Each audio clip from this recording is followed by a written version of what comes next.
तू बनल बाप के बिगड़ैल बेटी हऊ तो हमहू गाँव के लइका प्रसिद्ध हई। तू बनल बाप के बिगड़ैल बेटी हऊ तो हमहू गाँव के लइका प्रसिद्ध हई।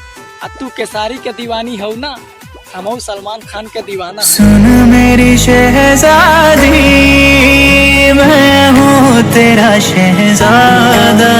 भोलू क्यों जलते हो रफीउल्ला से, क्या वो माचिस है? भोलू क्यों जलते हो रफीउल्ला से, क्या वो माचिस है? पूरे गांव वाले ने जानते हैं समीर ही रवीना का आशिक है। समीर हमारा घर भर के लोग तो के जानत रहे।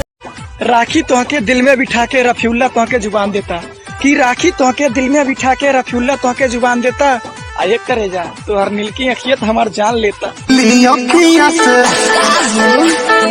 कोई दिलो जादू।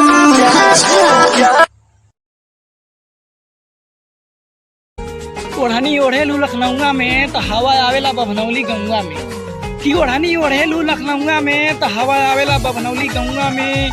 अब मेकअप जब करेलू पन्नेरा नगरिया में ना, तो भूकंप पे आवाला तू कहाँ बजरिया। हम भई परेशान लगले जान हमरा गलिया, कि घुट घुट के जिया तानी लागत कौनो हमार गटैया दबौले बा, कि घुट घुट के जिया तानी लागत कौनो हमार गटैया दबौले बा। अब तुहार कौनो दोस्त नहीं के करे जा, पागल तो हमके जमाना कैले बा। हमारा घर भर के लोग तो के जानत रहे।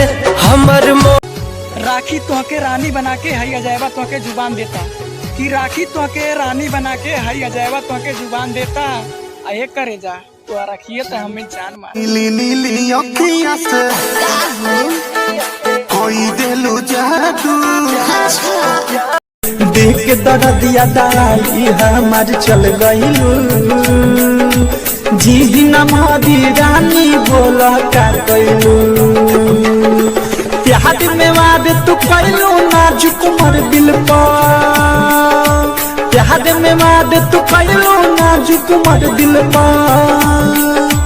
गहरे के हथवा जाके अब रानी धइलू, देख के दर्दिया दाई हमार चल गइलू।